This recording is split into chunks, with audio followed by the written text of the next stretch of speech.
G'day everyone and welcome to another week in the minds of the meta.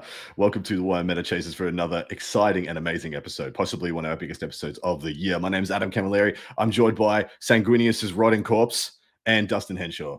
Hello, everybody.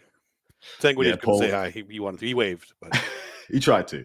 Paul's on vacation with his fam doing amazing stuff. So we're going to be running this as a duo. But we have an exceptional show for you guys this weekend. If you were unaware somehow, the LGT is happening and looks set to be the biggest 40K event that has ever happened anywhere in the world.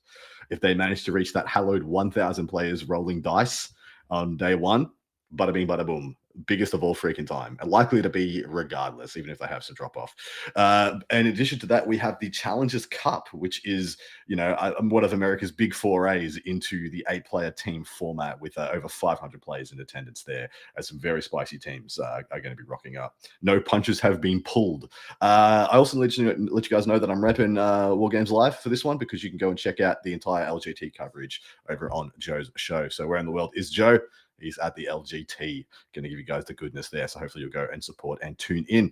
Dustin, this is a big week for the meta, mate. How are you feeling about it all? I am always excited for LGT week because I see a lot of really cool lists coming out there because it's actually an amalgamation of a lot of the European players and some of the American and even Canadian players have actually been going over the war this year as well. So we'll be seeing a lot of new stuff. Plus, because we just had a new data slate, this is where we're really going to see some of the stuff start to shape out, right? So, well, we always talk about the pre and post LVO meta and how LVO defines a lot of the meta leading forward for the next couple of months. And LGT has been one of those as well, and looking to be the defining meta that will lead us into the World Championships in about a month and a bit. So, yeah. This looks like it's going to set the stage for possibly the rest of the year from what we see at this event. And without further ado, let's just jump straight freaking on in. So the London Grand Tournament, guess what? Guess where it is? It's in London. Oh, where's do you that? know where that is? It's in England. Yeah. London, England? Yeah, what a shocker. 1,085 registered players. And hopefully they'll only have exactly how many 85. are going to drop? Only 85 are allowed to drop. That's it. You got to have a raffle ticket. You got a raffle ticket system, lottery for who has to drop. Because I want there to be 1,000 people, rolling dice there day one, first thing. 10 freaking rounds as well. So an absolute slobber knocker. You have to go through the actual fire. In addition to that, some of the top players in attendance are playing in an invitational prior to this event. So they're going even deeper into the well. And to that end, it's actually going to be very interesting because I think there's been a very astute call by one of the top players in attendance, a top ranked player in the world, Inez Wilson, and what he's chosen to bring, because it looks like a list designed to be easy to wield over 10 plus rounds. But as per that detachment breakdown, mate, the faction breakdown, take us through it. These are going to be some big numbers. Let's see. So the Imperial Swoop faction, there are 9 pure Imperial agents, but I guess it's 1,085 players. Like you said, bound to get some of those numbers there. So one in every 100-ish, like a little bit less, but that is still all of them. Like they couldn't find the 10th. Yeah. You were looking for it. I know you were. Somebody must have mislabeled it. It had to be maybe one of these Grey Knight players is actually an Imperial agent. He just wasn't sure. 100%. Right? Yeah. 32 Sisters of Battle, 42 Custodes, 24 Admech, 39 Astra Militarum, 35 Grey Knights. One of those probably Imperial agents, like we said. 43 Imperial Knights. Space Marines are 66 Astartes, 43 Dark Angels, 30 Space Wolves, 58 Blood Angels, 39 Black Templar, and 9 Death Watch. Chaos was 40 Chaos Space Marines, 31 T-Suns, 54 Death Guard, 77 World Eaters. Wild. Let's talk. I want to talk about that first, like when we're done going through this breakdown, because that's insane. Enormous. But 31 Emperor's Children, 33 Demons, and 44 Chaos Knights. Xenos was 58 Necrons, 33 Orcs, 54 Tau, 27 Votan. Hivemind, there's 35 Tyranids and 12 Genestealer cults. Eldari, there's 26 Drukhari and then 59 Eldari, meaning the faction podium is World Eaters at the biggest 40K event we have ever had, topping the podium with 77 in representation. Then Astartes, 11 below them with 66. Then Eldari below that at 59. I'm emphasizing this because World Eaters crushed all of these. Yes. Blood Angels and Necros behind them with 58, and then Tau and Death Guard at 54. What is happening? How the mighty have fallen. If this was last month, Death Guard would be 100% on top. Like undeniably, you would say Death Right? Guard would be in the high 70s to mid 80s in representation. But even just from that slate, people are just so keen. The World Eaters, and which is very surprising to me because of the terrain formats that we play. I would have thought World Eaters was less good on the UKTC than the other two of their table formats. I would have just assumed that. I assumed that UKTC is the table format that's a little better for shooting. G Dubs in the middle, and WTC is a little better for combat.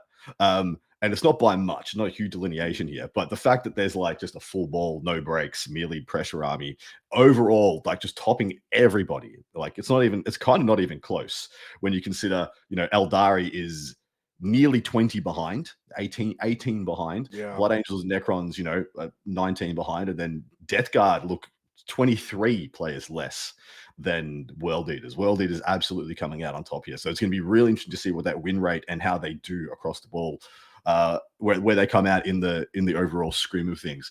But super wild, unheard of stuff. Yeah, for sure. Anything else jumping out at you? I did find it funny that technically, like the World Eaters could just play each other and it'd be counted as a GT. There's enough World Eaters players that they could just play each other and it's a GT level event. Well, I like the Tau is actually one of the big ones for me. The Tau being that big in attendance here, but with 77 World Eaters, this many people brought World Eaters to the biggest event. Yeah. Why do you think that is? What is? Because it's not like they got like a little bit of a actually it was more than a little bit of a buff. Like the 8-bound became they went from unplayable to almost auto include. So let's not ignore that fact. But they activated another archetype. Be that as it may, I still think their better archetype is going with the big bricks of Berserkers. Personally. Yeah, I do too. I don't think the all in that we saw at WTC, where they're taking 80 plus of the guys, 60 plus of the guys, I don't think that's correct. But 1x20 or 2x20, I think is absolutely right spot on. Still in that detachment though, like if you're bringing that many Berserkers, you have to bring it in the warband, right? Honestly, I was going to do a detachment breakdown for World Eaters, but it was just Berserker warband. It was just okay. Yeah, with like one or two outliers who were just there for the lulz. So I didn't bother doing that because it was just going to say, 75 Berserker warbands. I don't even need to look to tell you that. But yeah, 100%. And it is a little bit of a shame that their codex came out and not one of the codex detachments really made a drop in the ocean, like made a massive impact, especially when the Khorne Demon King detachment had its incredible gotcha CP to replace a unit with bloodletters that got trimmed up as it needed to be, because that was going to be very, very a poor interaction for a lot of players.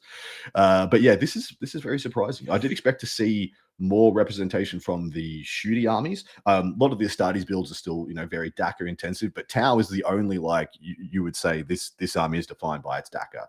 Necrons to some extent, Star Shatter as well, but Star Shatter, like Dakar, is dropping off in favor of taking Wraith in Star Shatter anyway. So we now almost have the Wraith build being the Star Shatter and the Awakened Dynasty being the Warriors. Yeah, like they actually have the durability with the shooting in it. I actually like that. I like that concept of the Necron build. To be honest, one thing that's really surprising me here, though, is the low. Quote, I'm using air quotes because it's good radio. The low representation of Votann at this massive event. With could be Hobby Votann, Lag. It could be Hobby Lag, but this is Europe. Come on. Yeah, exactly right. It could be Hobby Lag, could be like a variety of different reasons. But yeah, I was surprised to not see Votann a little higher on the podium. In addition to that, of course, regular vanilla Astartes are getting juiced up by every quarter. I mean, G-Dub has been like, it's been 6 weeks since we released something for Space Marines. Send. So they've just got a bunch of new detachments and new miniatures that have been coming out and exciting the player base. So they're jumping upon that also. But let us actually no, there is more to discuss here. There is genuinely more to discuss here. I would not have been surprised to have seen more Sisters of Battle, but 32 is not a bad number. Same as Custodians. Custodians having 42 is very reasonable. They're not too far off getting into like an 8th or a 7th place on a faction podium. The one that surprised me was AdMech. I expected on UKTC tables for AdMech to be very juicy, very exciting to play, and for people to gravitate towards that immediately. It could be that there's Hobby Lag involved there, or they just literally, that is all the AdMech players in England. There's 24. Possible.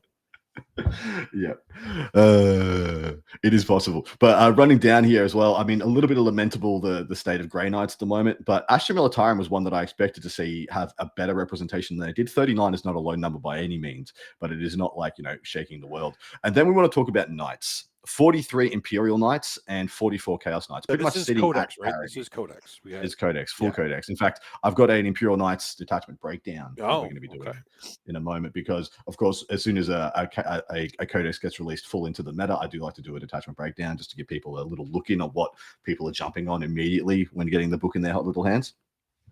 But yeah, Knights are down on both counts in addition to Death Guard. So maybe it was enough. Maybe everything that went down, in the slate, MFM, and all those things has shook it up enough that we're seeing a bit of a rotating top of the meta. Because who would have sat here and said World Eaters was number one of the LGT last year? I don't think anybody would have predicted that one for sure. That's crazy. Thousand Suns still have. Actually, you know what? The fact that Thousand Suns still have more representation than some of these other factions right now is kind of crazy with how hard they got hit.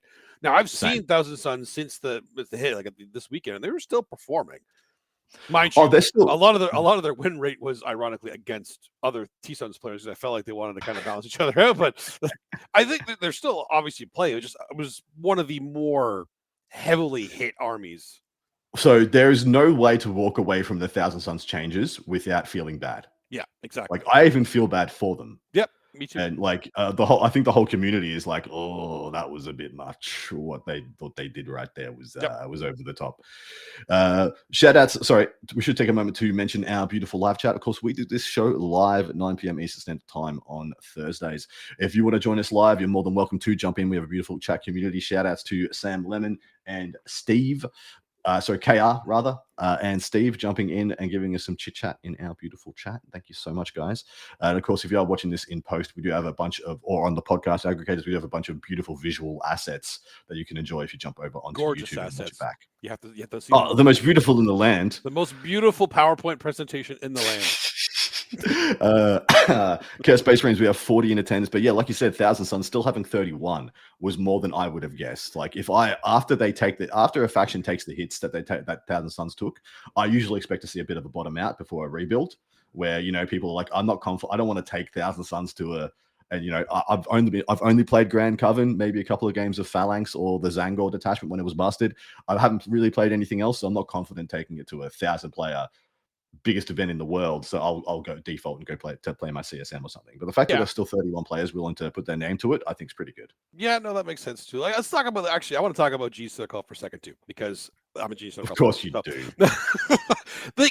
We just had the arguably the best and most powerful detachment we had get completely nerfed into the ground. Lassie out back, or not Lassie, sorry, Old Yeller out back.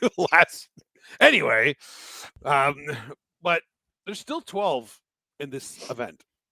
And I think that's the same amount that we would have before, minus one Innis, you quitter. But I don't. It didn't really deter a lot of the GSC players. In fact, I actually think it might have encouraged some of them. Like, okay, cool. We actually have a different builds we can do now. We're not stuck. We're not stuck bringing this, or if we don't bring this host list, people look at it as like, oh, you're playing GSC, but you're not playing the host list. Oh, okay, well, whatever. Yeah, roll you. Yeah. No, I like seeing that at least. I do like. I like the fact that there's still numbers of us there. There's not just the one guy going around. I do think Necrons still have a great representation here, but Orcs is a little lower than I would have thought. I would have thought we would see a bit of a groundswell around Orcs. People just so keen to get Orcs back on the table because they had a codex that came out. Yes, a bunch of stuff was too good, and then they got nerfed really, really thoroughly. And then they had an incredible detachment added in tactical, which got nerfed thoroughly. An incredible detachment added in DACA, which got nerfed thoroughly. Like, no one should feel as roughly treated as Orcs this edition. Because I don't believe anybody has been as roughly treated as Orcs, where it's like, awesome stuff, take it away. Awesome stuff, take it away. It's been all over the shop. But now, like, they're looking like they're in a pretty stable position. And if you look at this meta and you're like, wow, if I knew World Leaders were everywhere, there's going to be some fun Orc World Leaders matchups you can just send. It's going to be so good. You might not win, but it's a lot of fun getting there. Actually, you know what? 58 Blood Angels, 66 of them are starters, but there's 58 Blood Angels here. Essentially, World Leaders. The new Raven Guard detachment is here, right? Like it is. Yeah. But still 58 Blood Angels. Yeah. Is it just like an aggro meta in London right now? Like completely aggro? It really looks like it, dude. It really looks like melee pressure lists are something that people think is going to go the distance at LGT. Like they really, really do. A lot of people are just like willing to windmill slam down. Melee pressure is going to win me games. Is UKTC Strain really helping for that? Is it good for shooting armies? You're saying you were saying that shooting armies kind of thrive in this environment, right? So the firing lanes, just strictly speaking, the firing lanes in UKTC are the longest and easiest to get to of all the terrain formats that we play. Not necessarily saying that like guns are king at UKTC because they are still well-designed maps. But if there was any delineation between the three that we play, UKTC format's a little better for shooting. Is literally better for shooting than the other two. Is this just the confidence of all these aggro players saying, I know that a lot of shooting armies are going to be present at this because it's the longest shooting lanes, probably the best shooting maps that we're going to play on. So if I bring aggro, most of these lists cannot handle that. Well, it's exactly right. And it's the guns people are bringing as well. That's also I mean, you talk about 20 berserkers outside. I mean, outside of like Infernal Lance double gat despoilers, I don't think anything one taps berserkers in cover very effectively in the game of the guns that are getting taken, of the good shooting units and platforms. Right. That's the only one I can point at being like, yeah, that's going to sort them out very quickly. Outside that, like what destroys 20 Zerks that have a surge move that like you get one turn to shoot before they're all up all over you. Yeah, it's interesting. I mean, Eldari don't have a solution. Like there's no one shot Eldari solution. There's still a lot of Eldari too. And there's no one shot Necron solution. Hell, there's no one shot Tau solution as far as I can tell. That just gets down enough to make it worthwhile. So yeah, either you're going to have to grind into them, or you have to play an enormous distance game where you backboard against these armies and just try and do hammer blow, and hope it's enough. Yeah. All right, let's jump into some of the juicy stats that we have pulled out. First and foremost, Imperial Knights detachment breakdown. I went through and looked at all 43 Imperial Knights armies and wrote down what detachment they're taking. I did this just off my own interest, just assuming it was going to be Spearhead and Valor Strike being the two most taken detachments, and I was absolutely incorrect. I'm very happy to see. But of the 43, look at the beautiful distribution that we have. 15 out of 43 playing Questoris Companions, which is your Lords of Dread equivalents, your big stompy boys, take 4+ big knights. We have 14 with Valor Strike, which is the significantly nerfed assault detachment, which is still very good. I've got 4 games under my belt with that detachment, still very, very good. And then 12 Spearheaded Arms, which is your Armiger detachment, and 2 Gatewarden Lancers. So bang, right out of the gate, a beautiful spread of the Imperial Knights players. Yeah, I like that. I'm actually surprised to see the 15 Questoris. Me too. I thought people were, at least I heard the most complaints about Valor Strike being too powerful. Obviously got nerfed since then, but still significantly. Yeah. Well, so Questoris Companions is a lot of fun. I want another detachment I played. I've got about 10, 11 games with the new codex under my belt already, and I played of the 3 most taken factions. I have multiple games with all of them, and I would have said Questoris Companions was the least good of those 3. And yeah, just many nights. The games are pretty quick one way or the other, right? That's just how it goes. So kind of that's it, baby. You want to get reps? Yeah, you want to get reps? Play nights. Bam. 1 hour, 3 reps, done. If I was to say in an open singles environment, I think Spearhead's undeniably the best choice. For singles? Why do you say that? For singles. It gives you the most consistent scoring. You have the most OC, you have the most units, you have durability buffs and buffs out the wazoo to either up your durability or up your damage, depending on which lever you want to pull, or you can pull a little bit of both at the same time. And yeah, you still get to take 2 big stompy boys if you want. You can take 3 if you want. I wouldn't do that, but you can take 3 big stompies if you do like. But yeah, Questoris Companion seems to be the one people have gravitated to the most, but only by 1 player over Valor Strike. So those seem to be the 2 to go.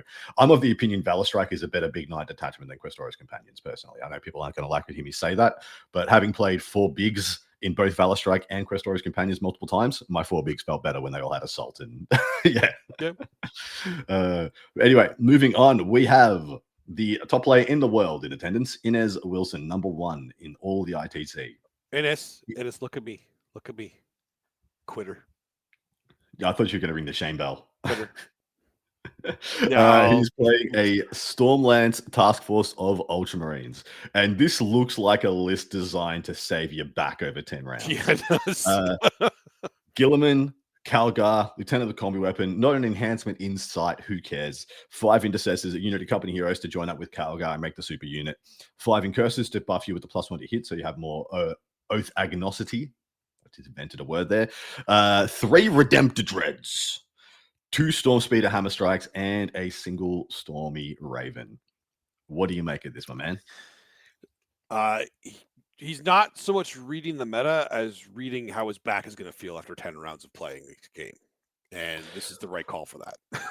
Well, I believe he's also analyzed the meta as I have and seen that damage 3 and damage 2 are the only profiles being proliferated, especially in combat. Oh, yeah. You look talk about World Eaters, is actually outside of special characters and bits and pieces, very little damage 3. And so taking all those World Eaters players to damage 1 via the Redemptors and just running them into people with a 2+ AOC, -1 damage. It's actually a really good defensive profile. I'm always been a little lamented at the cost of Redemptors compared to like Ballistas and stuff. Like it's still 40 points more, 45 points more for a Ballista, for a Redemptor over a Ballistas, when the Ballistas shoots undeniably harder versus the right targets. But the Redemptor's main gun does have blast, right?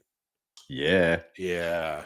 Has he hit the nail on the freaking head and he's like D6 plus boom into your 20 mans? Could be. A lot of anti-infantry killing and a lot of anti-tank killing. Of course, the hammer strikes packing all their melter good stuffs. Then he has decent counter assault in Calgar and Gilliman, and then a couple of utility units. He's actually very, very low to the ground on utility units. Not a scout. From the Storm Raven, that one's pretty high up. Versus a utility unit. Yeah, I should have taken a moment and written down what he'd had on his Storm Raven, like what kit is he taking, the multi-melter or the Typhoon or the plasma cannon or the las cannons and stuff. But I assume it's the plasma cannon and the multi-melters. Yeah, there's no way to las cannons with all the. Never do las cannons. Never. No. Twin plasmas is pretty legit. So yeah, this is the best player in the world right now, as per the rankings. This is what he's taking, and you know what? It's like 5 units. That's true. He's either going to strap a Redemptor to the back of the Storm Raven and deploy it somewhere, or he's going to make a spearhead with 3 Redemptors, Gilliman and Calgar sitting directly behind, and he's going to run up the guts and bully you around. But the fact is that, I was just talking about the spearhead at arms, because you can take a Knight Defender and give -1 damage to your Helverins. Mm-hmm. That feels a lot better when you have better toughness and a 2-up save on a Redemptor. It's a lot more points for that exchange, but that Redemptor feels a lot better than a -1 damage Helverin or Warglaive right now. Yeah. Shoots a lot harder, fights better, much better buffs on all accounts. So yeah, very interesting list by Innes. Can't wait to see how he does. He'll be done his game so quickly, or at least his turns at the very least, because he's so used to playing 160 miles. Now he's down to 20. 20, exactly right. Yeah, maybe he's just chilling. Is that even 20? That actually might be less than 20. 10 plus 4, 14, 15, 16, 17, 18, 19, 20. 23, 24. 23. yeah. Not far off, brother. Not far off. All right. We have a couple of patrons in the field at this event. We actually have, I think, 4 or 5 of our patrons are in the field at the LGT, which is not a surprise. It's 1,000 players, but they threw out their names. I got a PM and being like, "Yo, we're all going to the LGT," and a couple of them pointed out that 2 of them have very, very spicy matchups round 1, and because of that, we're going to break down those matchups for you. We've got some head-to-heads to discuss, and the first one is freaking funny as hell. Let's go. So this is spicy round 1 patron pairings: Arthur Wilding versus Stephen freaking Box. This is Aspect Host Eldari versus Shield Host Custodes. Oh, Box is back on the Custodes, is he? Box is back on the Stodes. He's going all in on a Custodian Guard, which is very interesting. No Wardens. But to give you guys a quick breakdown of... They're a lot cheaper. Yeah, a lot cheaper. And in all honesty, everyone knows the Wardens so well inside out, back to front, that they just kill them anyway. You just kill them. You just whatever. You bait out the feel no pain, and then after that, it's like, all right, well, now you're just guardians, or not even guards. No, yep. All right. So for Arthur Wilding and the Eldari Aspect Host, we have an Autark with Strategic Savant, Fuegan, Janezar, Lycus, and Morgan Ra. 2x5 Corsairs, 10 Storm Guardians, a Wave Serpent, 5 Dark Reapers, a Falcon, 10 Fire Dragons, of course, 2x5 Banshees, 1 with Janezar, 1 with the Autark, 2x5 Rangers, 2x5 Hawks, 2x5 Warp Spiders. Just a very good, well-rounded Aspect Host. Nothing really shocking there. And then over on the Shield Host of Stephen Box with the Custodies. We have Alea, 2 Blade Champs. Shield Captain on Dawn Eagle Jetbike with From the Halls of the Armories. Trajan Valoris. 3x5 Custodian Guard, 2x3 Venatari, 2 Virtus Praetors to go with the Shield Captain if they wish. A single unit of 8 Vigilators, which are the Sword Sisters. 2x4 Witch Seekers and Caria Draxus. Wow. So what is interesting here is there's not quite enough units for all the characters. He's playing Hero Hammer. He's playing Hero Hammer. So each Blade Champ goes with a Custodian Guard unit, of course. Trajan goes with another one. Then the Dawn Eagle Shield Captain, I guess, can go by himself or with the Virtus Praetors. I like both options, depending on it. Then Alea goes with the Vigilators. And then, so essentially, he's got 4 bricks, 2 like flying companies with the Venatari. You know, they get that free rapid ingress in addition as well, so they can come in and support where needed. And then just 2 units of Witch Seekers to go and do the things that need doing, hold objectives and do things like that. So he's really, really like trying to Death Star up. Well, let's be real here. For the way the Custodes play, you either go heavy into some durability and hope you roll enough 4-ups, or you kind of split it up like this. And I feel like this is actually a better way to play Custodes right now with how lethal the meta is. If you have a matchup where there's a lot of stuff that they could just kill your bricks no matter how much stuff you put in them, split them off and you just have more little MSU things. Putting a whole Gatling despoiler into a Blade Champ if they're on their own, like that's not worthwhile for them. They don't want to do that, but they might have to. Correct. And apologies, I did say it wrong because there's it was pointed out. Yeah, one of these characters is going to be running solo because Draxus has to join one of the Custodian Guard units and the Blade Champs as well. So as pointed out by KR, most likely Trajan is running solo. Yeah, exactly. Which makes a lot of sense. Makes a lot of sense to me. He's an absolute bruiser, and he's fantastic. Sorry, I'm verging on a sneeze. It's coming. It's coming. Everybody, cover your ears. Oh, he muted himself. He's actually good at that. That's pretty slick. I caught it. Pretty caught it.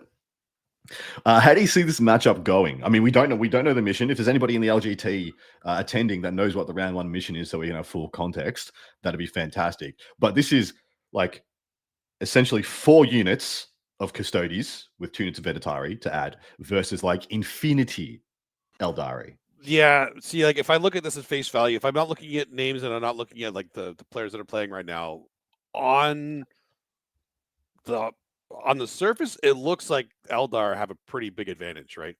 I'd say Eldar do have an advantage. They out MSU the MSU build, and they can pretty much as reliably kill the Custodes as the Custodes can easily kill them. Yeah, but the trade game means that means like the Eldar can win the trade game unless Custodes roll a lot of Custodes are going to have to put their bricks on objectives. Yeah, because Hawks and Wolf Spiders will flip anything that doesn't have a unit of Custodian Guard on an objective. Oh yeah, it'll just get flipped from infinity range. So it's going to be spicy to see where that comes out. I do like the 2 units of the 3 units of Custodian Guard because there can be like a go turn where they get sent out, all 3 of them double shoot, and you can gun down a huge amount of Eldar bodies in that turn. But so mission is Terraform. Ooh, that is interesting. Ooh, actually, I was hoping that could be better for the Custodes. I think so. Especially if they go first. If they go first, it's really good for them. Really good for them. Vice versa, the same thing could be true for the Eldar. Of course, the Eldar have the only really like infiltrating units in the units of 2 units of Rangers. Okay, be infiltrating up. A jail strategy, or just a wall off strategy by the Rangers turn 1 could be really good on Terraform, but you'd have to deploy them very aggressively, and if you went second, they're dead. But that might be a risk reward for our guy. I think that's actually probably worth it because we're talking about Custodes going first on Terraform, and you're not move blocking them. You're correct. Yeah, you should be playing to move block them. And if I was to say anything about Arthur's possible game, kill those Witch Seekers immediately. Oh yeah. Throw Warp Spiders and pick them up immediately, and then really stress the activations. Really stress the activations of the army. As far as I can tell, in this matchup, the Wave Serpent and the Falcon from Arthur and the Eldari are invincible as long as you don't get them charged. They're straight up invincible. So which means Flagon and the Fire Dragons are really free, to do as they please. There's some really, really punishing things you can do where you put that Wave Serpent in an aggressive position, do the in out, pick up a unit, and then they have to trade another unit to charge and kill the Wave Serpent, and then you get 2 for 1. So essentially they lose 2 bricks for 1 Wave Serpent. Yeah, because the fire dragons get out, nuke a squad, jump back in. You have to charge and kill the wave serpent. They disembark, they nuke that squad, and then you're pretty happy days. That's like half the that's half the custodian's army. So Box can't get drawn into that trap. No, definitely not. Yeah, he has to dodge that up. I'm backing our boy, by the way. Let's go. Yeah, Arthur Wilding, the Hand of Destiny. There it is. Yep, it's right there. Yep, right there. You got this. Easy peasy. No problem. That would be a hell of a scalp round one as well. That would be. Surely there's only two things that can happen after taking a scalp like that round one. You either phone in the rest of the event, you've already achieved your goals, or you go on a meteoric run of Destiny. Anyway, all right, let's go over to the second of our spicy round one pairings from our patrons. This is Robbie. I don't know if it's Kiriog or Siriog Hughes. I don't know if it's a C or if it's a K or a sound. He's bursting Vic frickin' Vijay. This one is going to be possibly very rough. This is Ultramarines Vanguard versus Eldari Aspect Host. A very similar build to what Arthur's list was, so I'll just run through that one first quickly. Autark, Fuegan, Lycus, Morgan Ra. No Jane Zahir. And then we have 5 Corsairs, Wave Serpent, 10 and 5 Dark Reapers, a Falcon, 10 Fire Dragons, of course, 5 Banshees, 2x5 Rangers, 5 Striking Scorpions, 2x5 Hawks, and he's gone for the third unit of Warp Spiders, so the 3x5, which I personally have always been a fan of, with just how busted and how much control Warp Spiders give you. Anybody who takes less than 3, I'm like, I hope you have a reason. They're so freaking good, but they are super pricey for their points. They are, but like you said, they are so valuable. They could do so many things in this game. And he is versus our boy Robbie. Go Robbie, you can do this. I believe in you. Easy. It's going to be hard, but you can do this. No, easy. Captain in Gravis armor, who has the Ghostwave cloak, which is the loan up enhancement. Then he has a Judicia with blade driven deep. That's infiltrate to him and his unit. And then a lieutenant with combi weapon with Shadow War Veteran. That's the Vector or the Cypher aura. Then he has Calgar, 5 Assault Intercessors, 5 Regular Intercessors, 6 Devastator Centurions, which on UKTC have much better firing angles than any other. In Vanguard, they're going to have a lot of cycle on and off. And then he has a unit of Company Heroes, of course, to go with Calgar, 2x3 Eradicators, 2x6 Inceptors, one with Bolter, one with Plasma. That Bolter squad's going to be really big. They're going to have a field day. They need to have a field day. They need to have a field day. That's a better way to say. They need to have a field day. And then 5 Incurses and 5 Scouts. Look, Robbie's got the tools. He's got the tools to win this game. Yeah, absolutely. But it's you gotta outplay Vic. Not an easy task, but not an easy task. On he's pretty much his best faction as well. Yeah. Vic, in my mind, is like up there with the best in the world on Eldari when he plays Eldari. He's like, he's superstar. So the Inceptors need to heavy lift here. I mean, I'm of the opinion the Plasma Inceptors don't really have a great option outside trying to go for the Wave Serpent or the Falcon, because the Twin Link can get you over the line. It's very unlikely you're going to get those Dev Sense to see. Wild thought of deploying the Dev Sense, because their Overwatch is actually quite terrifying into 5 Aspect Warriors, because the Dev Sense actually protect and insulate your expansion from Wolf Spiders yeeting to flip it on 5 Scouts. Yeah, he has to use his "you cannot Overwatch me" token on that rather than somewhere else, and you just make it a little bit more difficult for him. And yeah, so there's a lot of things that can be done here, but not a lot of them are very intuitive. Right. Yeah. So it's going to be interesting. The minuses to hit as well being completely ignored by the Dark Reapers, like the Vanguard detachment rule being completely ignored by the Dark Reapers, is a little frustrating for him as well. And they're going to have Melgan with him as well. So it's going to be a very punishing anti-marine killing machine. But a 2-up, a unit Dev Sense, that are minus to hit to everything else, permanently in cover and have AOC, can bounce a lot of this damage. They can pretty much absorb almost the entire rest of the army outside of the Fire Dragons. They can just cop it and live. They could take the Fire Dragons. They could do it. You don't want to. No, the Fire Dragons. Absolutely, don't want to, but they can. The Fire Dragons with Fuegan in Melter range just ice the unit. Yeah. It's just gone. Fuegan by himself kills like 3 with a 6 flip on the lethal sus. Pretty brutal. And plus, he'd be within side 12, so he's not next to hit either. So this is going to be a rough matchup for Robbie. on Terraform as well. Terraform gives him a little more agency, especially with the infiltrate. He's just going to be infiltrating 5 assault intercessors, which I'm really happy to see that he didn't price up to something like Blade Guard in this army, because just that unit with flies first in an aggressive position really keeps the Banshees from being used early. In addition, it's the perfect profile to go in and still whack 2 or 3 units of aspect warriors if you can get them all in range of the charge. Whereas if you had the Blade Guard, they still die just as quick to this army as assault intercessors in a lot of exchanges that could occur. So I do like that he's got that tool in here. The Gravis Captain with the Ghostweave cloak is just a chode. I love that dude. I love him. He is a brick. He is a cinder block, a fridge. Because half damage plus in a toughness 6 plus a good amount of wounds plus loan up. Yeah, exceptionally good. But yeah, I'm still going for our boy. Yeah, no, we have to. If you can get within 10 points of Vic, that's a freaking super. We count that as a win. I would count that as a win. Absolutely, we do. Yeah. I do love how they're both going to walk back after this and be like, I had to play box and you had to play Vic, but I got to play Custodes. You had to play because these things aren't the same equivalent in the meta right now. One of these things is not like the other. That's correct. All right, let us pick some winners. With 58 Blood Angels in attendance, Paul's going to get Blood Angels. Yeah. Not that he needs the points. No. What would you like, my man? I'll actually take Eldari. Yeah.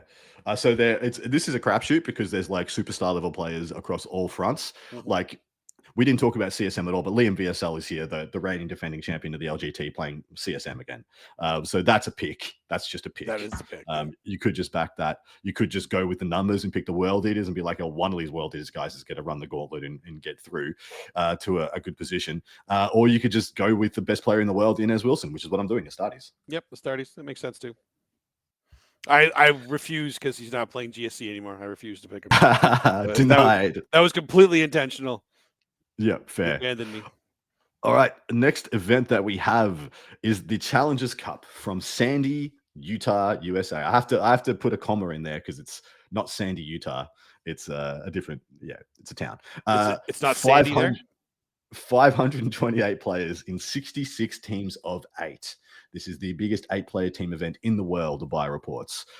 6 rounds is what we're going to see out of this. So you will not see any number over 66. And in fact, pretty much no factions got close, which is very nice. But 66 because you can only take each faction once. What are we going to see there, my man? So again, because there's 66 teams, anything at 33 or over in representation is what they consider to be more of the strongest stuff in the meta. I'll do a section there now.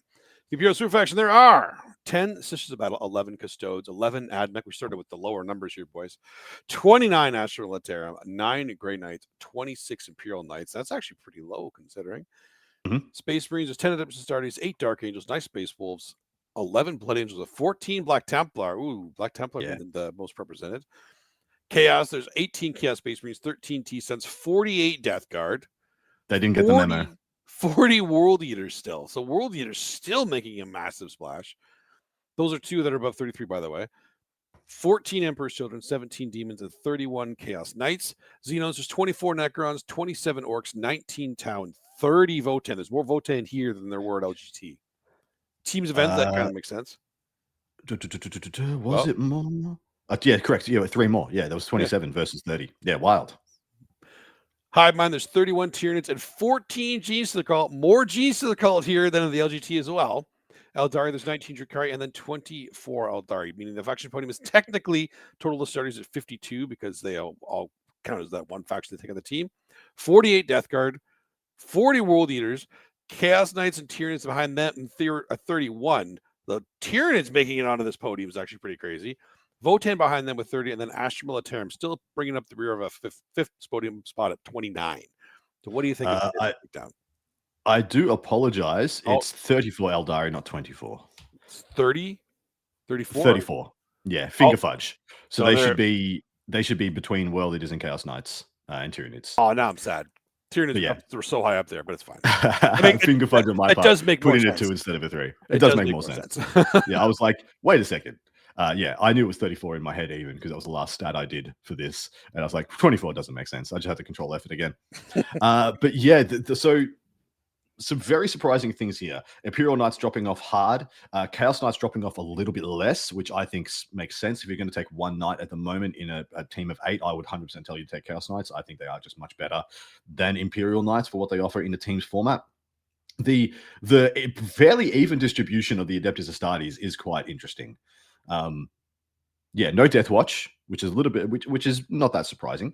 But 10, 8, 9, 11, 14. They're all pretty even in the Adeptus Astartes, which just delineates that they're actually sitting in very unique roles against each other now. I believe Black Templars has overtaken the, I keep talking about this, by the way. I'm going to keep talking about this. This edition started with Ironstorm. Yeah. Yep. And that energy, that same freaking build transitioned into Ultramarines Gladius, transitioned into Space Wolves, and now it's transitioned into Black Templars. It's the same list. It's the same archetype and the same premise. I have 3+ premium battle tanks, and I have quality counter assault. And that is literally the identity, and that has gone the entire duration of this edition so far. Didn't it start at Black Templars too? It started as a Black Templars Ironstorm, correct? Yeah, because I had the best counter assault option. And then it's transitioned all the way through. It's just interesting to see that identity, that archetype, has not fallen off at all. It's just changed colors. It's just changed, literally. Yeah, it's all that's happened. It's just changed colors. Sometimes it's a Vindy, sometimes it's a Repex, sometimes it's a Ballista, sometimes it's a Gladius or a Storm Speeder. But essentially, it's the same thing. Sometimes it's a Predator Annihilator when we had the Wolf Breasts. That was crazy. Doubling them up. What else are you seeing here that's surprising to you? I'm still waiting to see if Emperor's Children starts popping off, but because of their, I guess, low unit count army, like they just don't have that many units.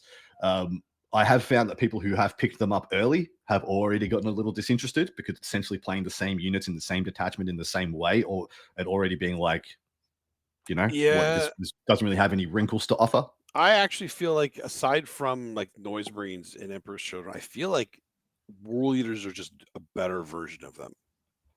Yeah, especially when the World Eaters host the Forge Fiends. Now they're a little bit now XE. with the Forge Fiends especially, yeah.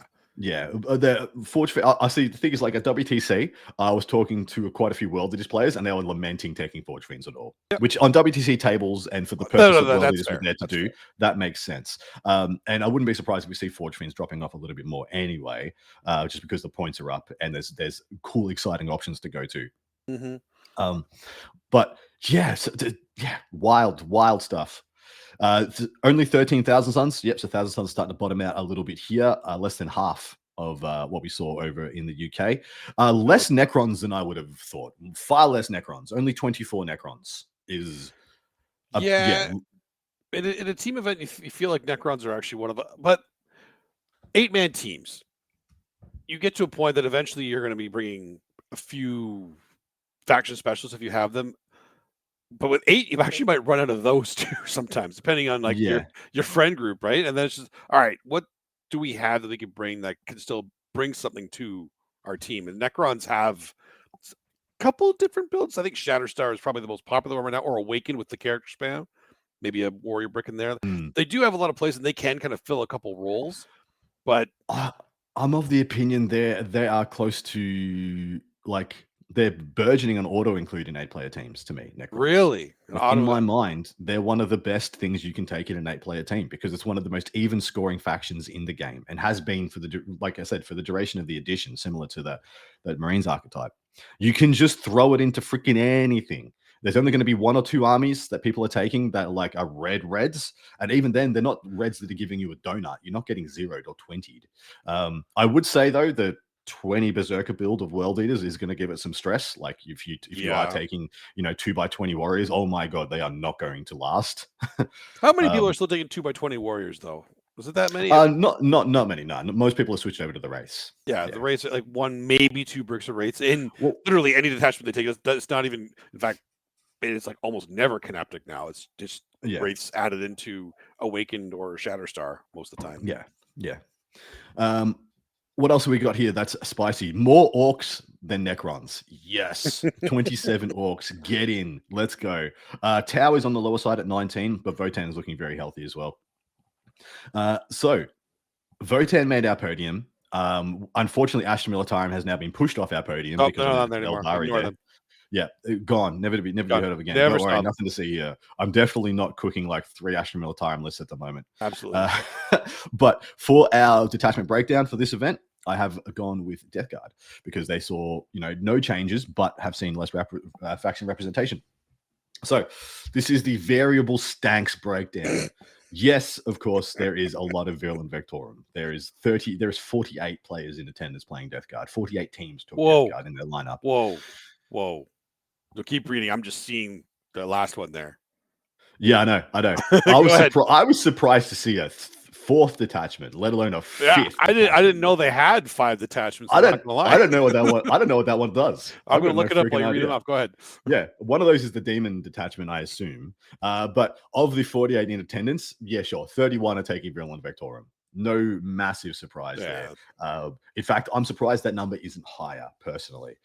8 players are taking Mortarian's Hammer, 4 are taking Champions of Contagion, and 4 are taking Taliban Summoners. I don't know what that one does either. No idea. And then 1 solo baller is playing Flyblown Host. What? Never have I ever heard of those last 2 detachments. I have no idea what that is. Let me look. Okay, the Flyblown Host is Death Guard infantry units, excluding Poxwalker's unit from your area, that are not embarked within a transport and have the Scout 5 and Stealth abilities.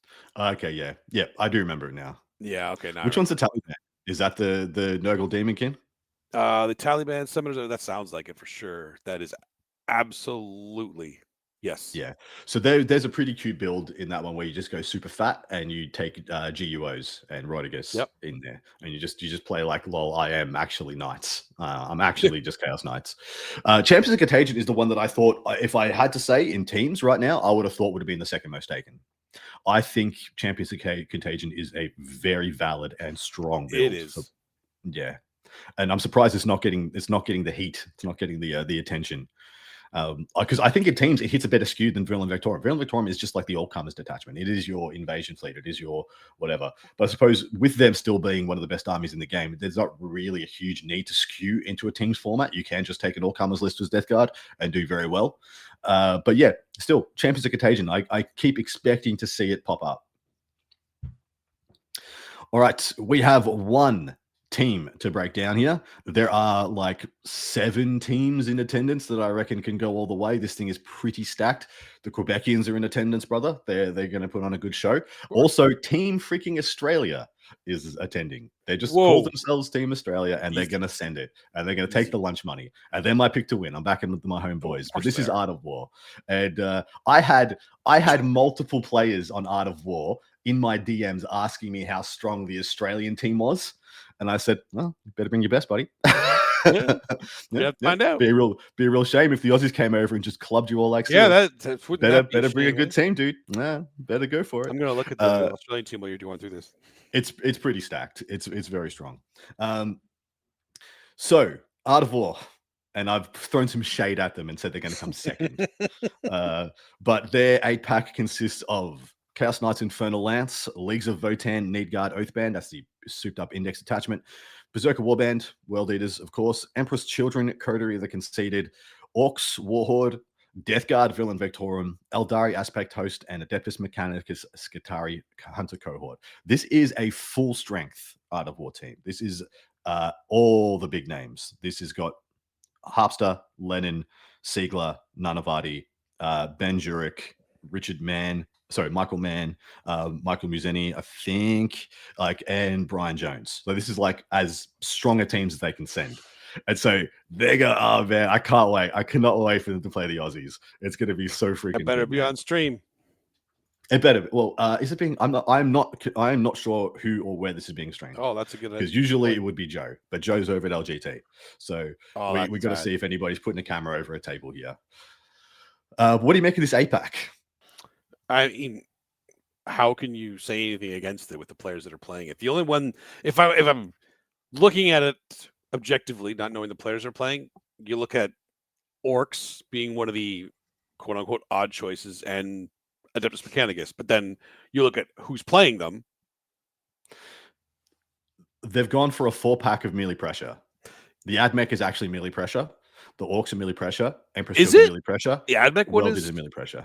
Yeah, if I remember reading it right, Scutari Hunter cohort of Richard Siegler. I'll just actually go have a quick look. I'm already there. I got you. Call, Marshal, Ranger, Vanguard. It's just how many infiltrators and Rustalkers has he got? 10, 5, 5, 5. Not that many. Nah, not that many. Never mind. Take back what I said. Oh, you're 3 a liar. melee pressure lists. 3 melee pressure lists. As you were 3. saying, there's 3 melee pressure lists. I saw him talking about a list that had far more, so I assumed that was going to be it. But yeah, Emperor's Children, World Eaters, and Orcs are your 3, push, pressure. Chaos Knights, is a bit of an all-rounder, as is the Leagues of Votan, as is the Death Guard, as is the Eldari. So they're going pretty even, like, all comers, and then melee pressure as their things they're going to use to try and swing up and crack the pairings. Right. This is going to be a really, really good lineup.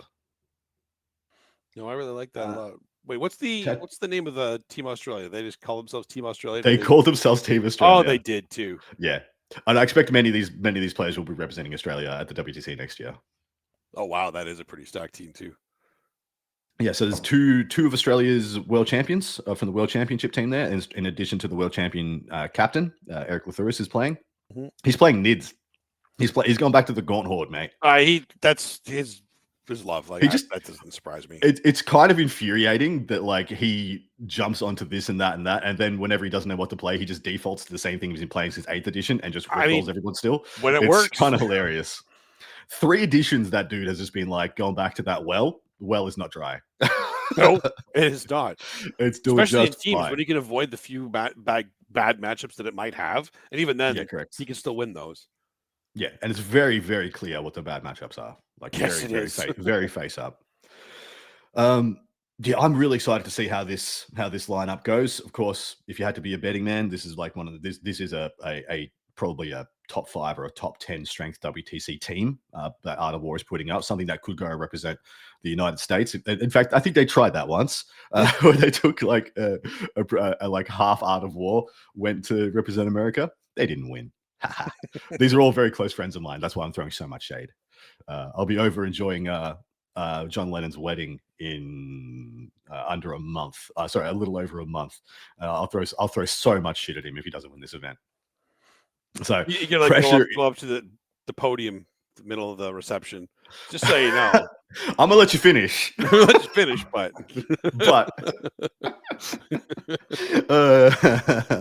love it. Anything spicy here? I don't think there's anything spicy here. This is all just good factions played by good players playing a good version.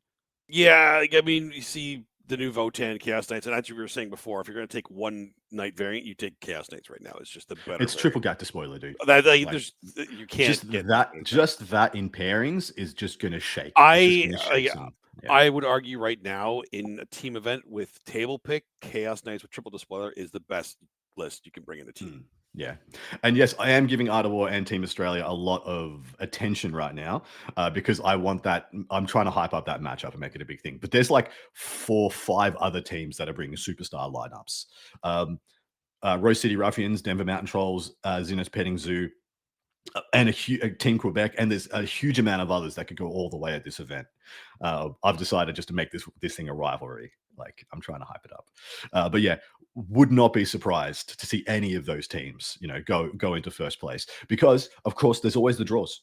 You always can get a draw and then get leapfrogged like in an event like this.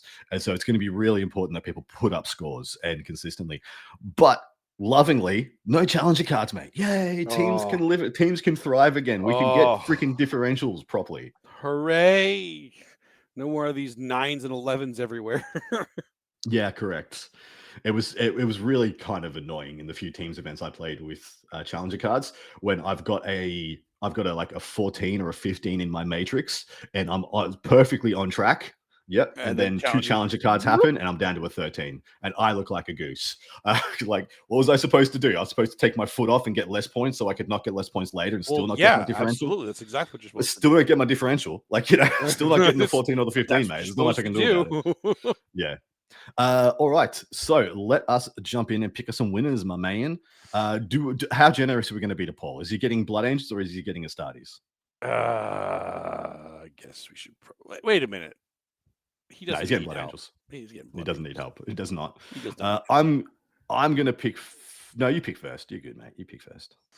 I'm gonna go Chaos Knights. You're gonna go CK. Yep. I'm gonna pick exactly John Lennon and go Emperor's Children. Yep, that's fair too.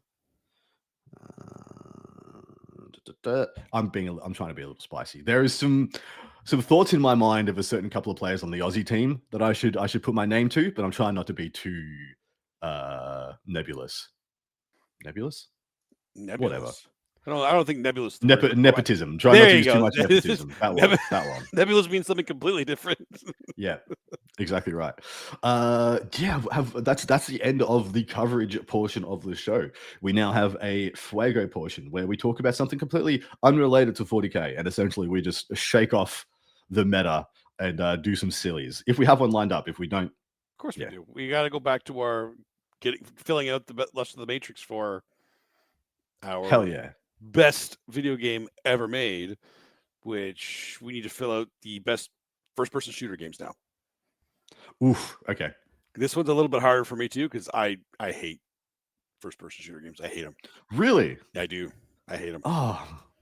All right. Well, this is my time to shine. There you go. This is all you, buddy. This is all you. GoldenEye. There it is. Paul's helping us out already.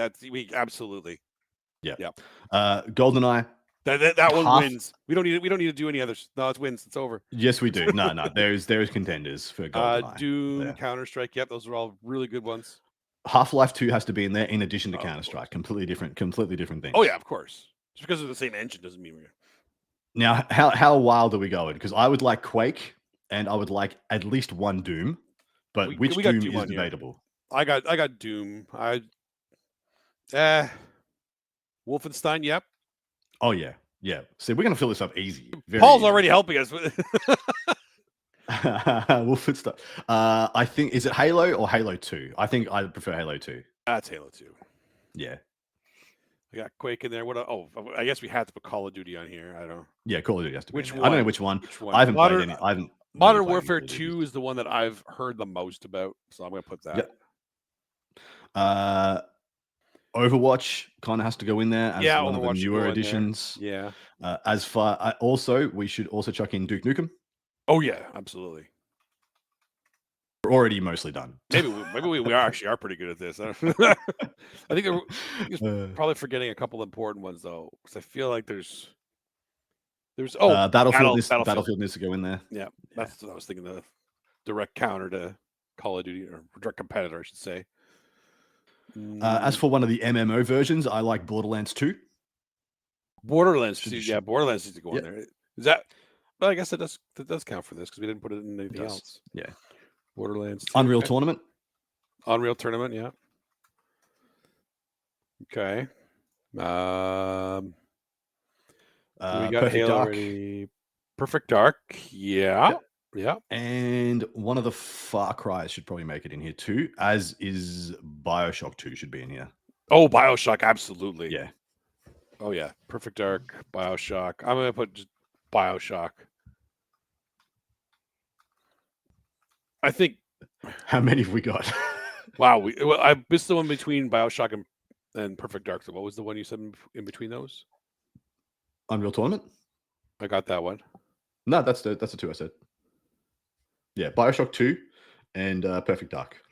Okay, what are we at? 1, 2, 5, 6, 7, 8, 9, 10, 11, 12, 13, 14, 15. Wow, okay, one more. But that's an RPG. What's an RPG?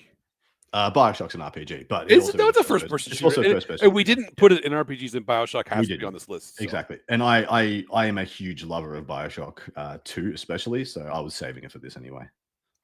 So we don't need to do... Oh, Far Cry. That was the other one you said. Yeah, Far Cry. Sorry. Yeah. I don't know which one.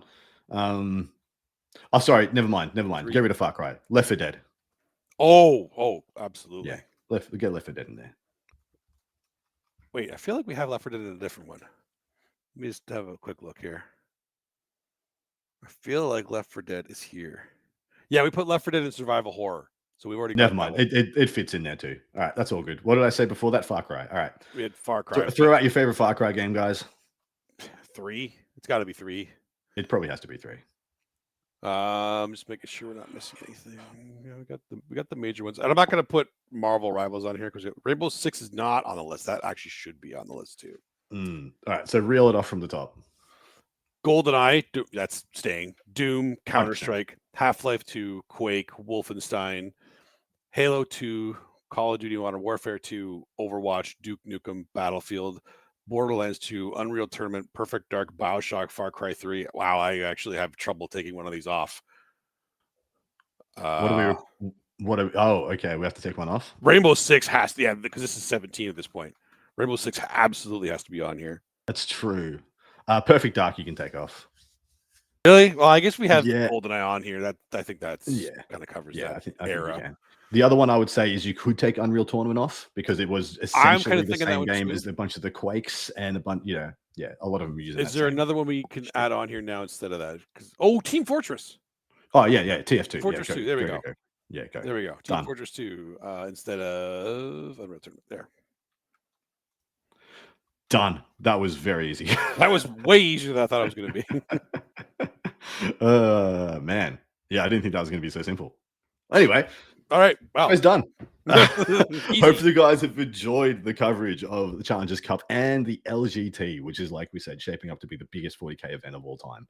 Hopefully you guys go ever enjoy your coverage of said events. If you're playing in said events, enjoy your weekend. It's a brand new meta and things are looking pretty spicy, yet somewhat stable out there so far. If we had to read the weather, one sec. Yeah, stable. Work on your worldies matchup, everybody. It's not going away. It's not going away. Anything you'd like to say before we check out, brother? No, I just want to wish everybody good luck this weekend, and I hope that somebody is streaming the Challenge Cup. Might be like Trevi might be covering it. So yeah, they had Tactical Tortoise got thrown out. Beautiful. So okay, check that out. That is great. Because that's gonna be hard to pick which one to watch. Because dual screen. Yeah, both two. It's the only way. It's only I've got 4 screens. 2 of them are gonna be Warhammer this whole weekend. That's just how it's gonna go. Fantastic, dude. What are you? The Matrix? What are you freaking? Dude, you know what I do for the architect in the Matrix? I do. Anyway, we are done. Love you all. Take care. Look after each other. Enjoy some Warhammer. See you next week.